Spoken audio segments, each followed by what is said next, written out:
ఇవ్వడం మరి నేర్చుకుంటారా, చేస్తారా? చేయండి. ఈ వస్త్రాలైనా, ఆహారమైనా, లేని వాళ్ళకి ఇవ్వడమైనా, దేవుడికి ఇవ్వడమైనా. ఎందుకంటే నేను చెప్తున్నాను, బలిపీఠం మీద నుండి మనకు ఆశీర్వాదం అనేది మనకు రావాలంటే ఇవ్వడం అనేది మనం చెయ్యాలి. లేకపోతే మనకు ఆశీర్వాదం అనేది రాదు.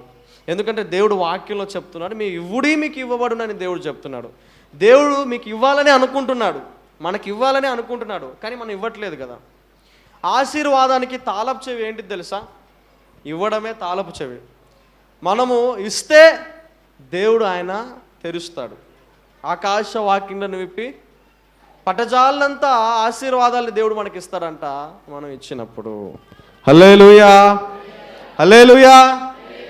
కాబట్టి మన ప్రార్థన విశ్వాసం గల ప్రార్థనగా ఉంటేనే మనకు రాబోయే రోజులలో ఆశీర్వాదం మనం అడిగింది దేవుడు చేస్తారు, అద్భుతాలు జరుగుతాయి. ఎటువంటి ప్రార్థన ఉండాలి మనది? విశ్వాసం గల ప్రార్థనే ఉండాలి. విశ్వాసం గల ప్రార్థన గలవాళ్ళు ఏం చేస్తారు?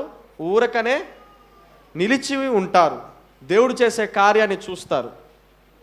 దేవుడు అక్కడ చెప్తున్నాడు, ఊరకనే నిలిచిండు, ఆయన దేవుడు అని, ఆయన శక్తి ఎటువంటిదని అన్యజనులందరూ తెలుసుకుంటారు అని ఆయన అక్కడ వాక్యం చెప్తున్నాడు.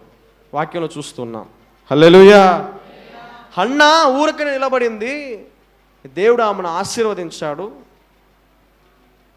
హన్నా దేవుడికి ఇచ్చింది.